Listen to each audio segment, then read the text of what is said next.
Mr. President, I rise this evening to talk about an issue that's critical to keeping jobs here in America, keeping investment here in this country, and not driving it overseas.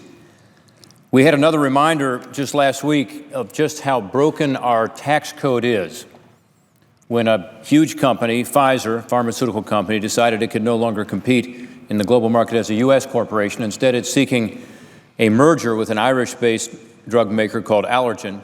They want to move their corporate headquarters to Ireland. It's just another in a long line of companies that have made this decision because our tax code is broken. Unfortunately, these kinds of transactions, they're called inversions, where a U.S. company buys a smaller company overseas and merges with them to become a foreign company. That's just the tip of the iceberg. It's actually bigger than these inversions. It also just has to do with foreign companies buying U.S. companies because they can do so, because they have a higher after-tax profit and pay a premium. These kinds of transactions are causing our jobs and investment to go overseas. And yesterday we had another indication of that. It was announced that the Irish drug company Shire is going to buy the Massachusetts-based biotech company Dyax for $6.5 billion. By the way, this isn't the first acquisition Shire has made this year. In January, they acquired a New Jersey-based company, NPS Pharmaceuticals, and in August, they bought a privately held company called Foresight Biotherapeutics. By the way, this activity by Shire, again, a foreign company coming in and buying U.S. companies, moving the headquarters overseas, this is an example of why what the Obama administration is doing to counter this is not working. Because their solution to this is not to reform the tax code, but rather to change the way the tax laws are interpreted and put out regulations, they call it a tax notice, that tries to block these so-called inversions. Well, this very company we're talking about, Shire, was the subject of an inversion. And it's true that AbbVie, which is a company in Illinois, was going to merge with them and do one of these inversions. They chose not to because of the administration's new tax notice, these new regulations. But what happened instead? Shire just said, fine, we won't merge with this U.S. company through an inversion. We'll just start buying U.S. companies. And they bought 3 this year. So this is only going to be solved if we actually reform the tax code. We've also seen this with another pharmaceutical company, interestingly. It's called Salix. Salix wanted to do a merger, one of these inversions, and they were blocked from doing it by the regulations. So then they decided to become a target for a foreign takeover. And sure enough, a Canadian company, Valiant, which had already moved from the United States to Canada in a merger, in an inversion, comes down to the United States and buys, in this case, Salix, which is a North Carolina company. So this is happening just about every week. We're hearing about another company that's leaving our shores because of our tax code. Now, to the administration's credit, they haven't just put out these regulations saying, let's slow down on inversions. They have said, we do need to reform the tax code. And that's the truth. This town is not doing its work. We're not doing what the people have elected us to do, which is to fix problems like this. We're just letting this fester.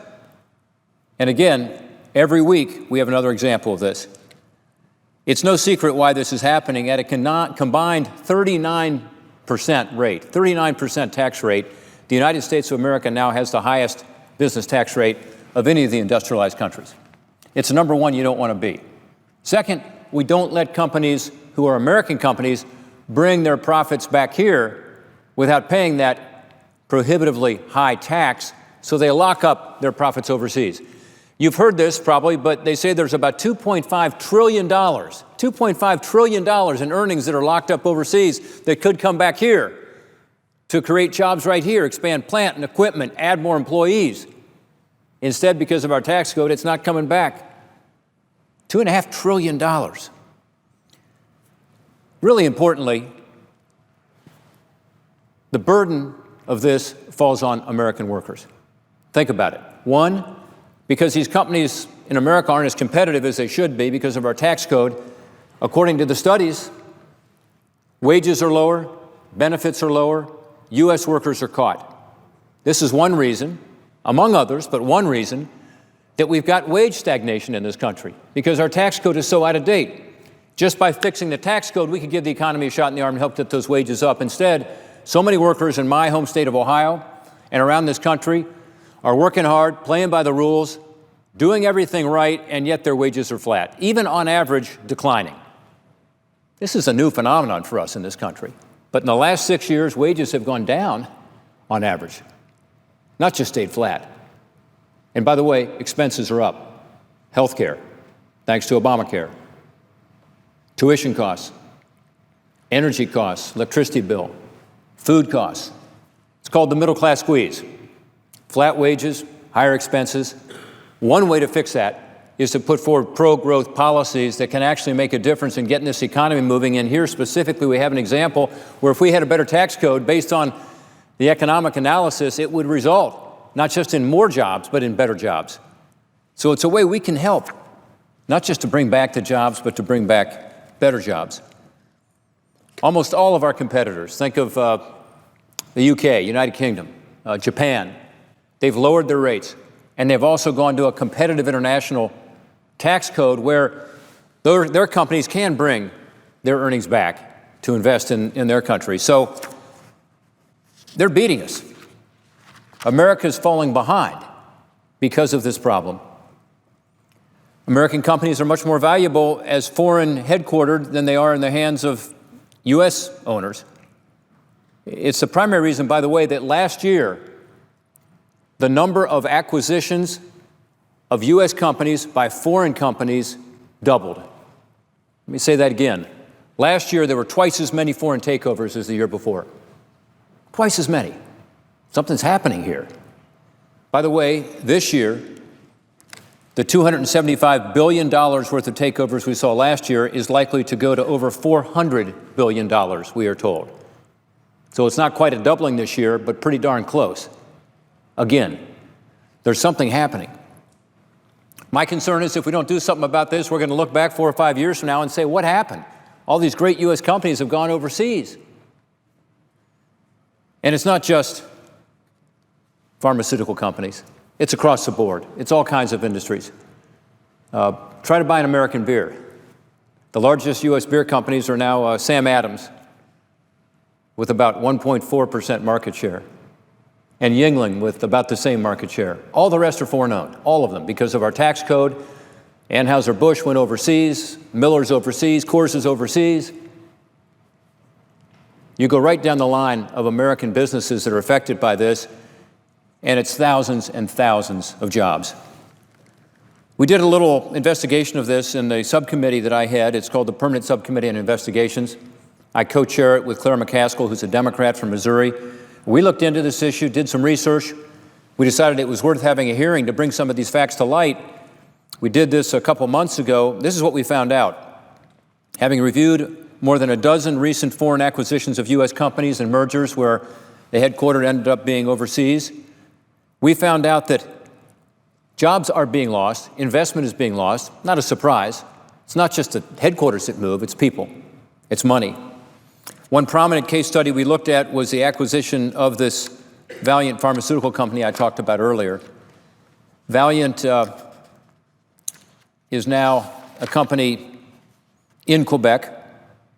They merged with a company in Canada. And when they went up there, they decided, you know what? We're now going to start buying U.S. companies because we have such an advantage. We can pay a premium. They have now managed to acquire more than a dozen U.S. companies worth more than $30 billion. We reviewed some of the key deal documents to understand how the tax advantages affected these acquisitions. Specifically, how did it affect it? We were able to look at the 2013 sale of the New York-based eye care firm Bausch & Lomb. Anybody that wears contact lenses, you've probably heard of them. The 2015 sale of this North Carolina company called Salix I talked about a moment ago. By the way, in those two acquisitions alone, Valiant determined they could shave off more than $3 billion off of the tax bills just by integrating these companies into their Canadian-based operations. Think about that. So what did these deals mean to the American worker? Well, the 3 recent Valiant acquisitions we studied resulted in a loss of about 2,300 U.S. jobs, plus a loss of about $16 million per year of contract manufacturing that was moved from the United States to Canada, additional jobs being lost. Again, this is happening. As we talk tonight, there are companies considering leaving our shores because our tax code is so outdated and so antiquated. We talked about the beer industry. The subcommittee took testimony from a guy named Jim Koch. Jim is the founder and chairman of the Boston Beer Company. You might know him as the maker of Sam Adams. Again, market share is about 1.4%. Mr. Cook testified that if we fail to reform our tax code, his company could be next. He explained that he regularly gets offers from investment bankers to facilitate a sale. He comes back to his office after being away a week, and what does he find on his inbox? A bunch of proposals from investment banking firms saying, why don't you go overseas? We'll show you how to do it. We can save you all kinds of money. Become a foreign corporation. And you know what? This is what's happening all over the country. Mr. Cook, to his credit, is a real patriot. He doesn't want to become a foreign company, so he's declined all these offers. But he also informed us that when he's gone, he believes that company will be driven by financial pressure to be an overseas company. He owns a majority of the company's voting shares. He's fortunate. Not all CEOs are in that position, of course, and can't afford, because they have a fiduciary responsibility to their shareholders, to be able to withstand this pressure to go overseas. So in our subcommittee hearing and in some of the dialogue here on the floor and elsewhere, we hear a lot of criticism of these companies that have gone overseas. I would just say the plain truth, which is, if there's any villain in this story, it's not those companies. I wish they'd stay here. But it's not those companies. It's our tax code. And it's Washington. Just another example, along with regulatory relief, as we talked about earlier tonight, along with expanding export and being sure imports are fairly traded, along with dealing with our education system and our worker retraining system at the federal level, it's not working. All of these things need to be changed. Our energy approach to have a one-size-fits-all policy, that's Washington, can and should do that. So many issues that we are not addressing in terms of the debt and the deficit and economic issues. This is another one. And this one is just so obvious. Mr. Cook is famous today. This is the founder and chairman of Boston Beer Company, Sam Adams, because he was in a Wall Street Journal editorial. And I commend that editorial to you. It talks about exactly what I mentioned earlier, which is because the after-tax profit is greater for a foreign company, they can pay a premium. They talked about the fact that as compared to being able to bring $1 back from overseas as a U.S. company and having 39% of it taxed with a foreign entity, for instance, what could happen here with Pfizer, they can go overseas, become an Irish company, only pay 12%. They could actually bring 88 cents of that dollar back to this country. What an irony. They can invest more in America by being a foreign company. We'd like them to be able to be an American company and bring that money back that's overseas and to be able to invest in jobs, plant, equipment, people. The Wall Street Journal editorial was wrong in one regard, and that's that they said that Jim Koch is a bearded brewer. He doesn't have a beard, but he is a brewer. But they also said that this is an issue that divides Democrats and Republicans. I would say with respect, as a Republican on this side of the aisle, it's not that simple. There are Democrats who actually think we should be reforming the tax code. There are a lot of Republicans who think that too. In the presidential debate, you can see a lot of Republicans talking about it. Hillary Clinton, on the other hand, doesn't seem much interested in it. She wants to punish these companies, she has said, who go overseas. That's not going to help. That's going to drive more companies overseas. They will vote with their feet. But I don't believe this is a partisan issue. I actually believe that there are people of goodwill on both sides of the aisle who get this. Senator Schumer and I did a report after a working group that we were asked to chair by our leadership, where we came up with the conclusion that we had to fix this system. Senator Schumer's a Democrat, I'm a Republican. We don't agree on a lot of things. But we agreed on this because after hearing testimony from people, including CEOs of companies who are struggling with this decision, we realized we have to deal with it. We have to deal with it. I believe ultimately what we have to do is overhaul our entire tax code. We should deal with the individual side of the code. We should lower that rate and broaden the base. In other words, get rid of a lot of the preferences and loopholes. And on the corporate side, we should do the same thing and get the corporate rate down so it's competitive. 25% rate rather than a 35% rate would make a big difference. The overhaul is necessary for us to be able to give the economy the real shot in the arm it deserves. But in the short term, even with a president who refuses to reform the taxes on the individual side without raising significant new revenues, in other words, increasing taxes dramatically, $2 trillion in his budget, we're not going to do that because that would hurt the economy too much. But even with a president who believes that on the individual side, there does seem to be more consensus on this business issue. What to do with the business tax code, particularly as it relates to the international tax code we talked about. So my feeling is, let's take a first step. Let's do what we can do on a bipartisan basis. Let's build on that consensus that we've reached, that we've got to fix this problem now, or we're going to continue to see more and more companies and jobs and investment go overseas. Let's come up with something that addresses that specific problem. In July, in this report that Senator Schumer and I released, we suggested 3 things where we could find a consensus. 1, let's move to that international tax system where we can allow people to bring their earnings home. Let's not lock those earnings up overseas. Let's have what you would call a permanent repatriation. Allow that money to come back. By the way, that money could be used for all kinds of things, including infrastructure. So it could be tied to the highway bill. But importantly for me is that we change the system to allow those funds to come back here and create jobs and opportunity in America. $2.5 trillion locked up overseas. Second, we said we ought to have incentives to be able to keep intellectual property, which is highly mobile, here in America, because a lot of countries around the world now are setting up what they call patent boxes or innovation boxes and attracting our best and brightest. They're creating now a nexus between a lower rate you get if you move that intellectual property overseas, between that and the researchers.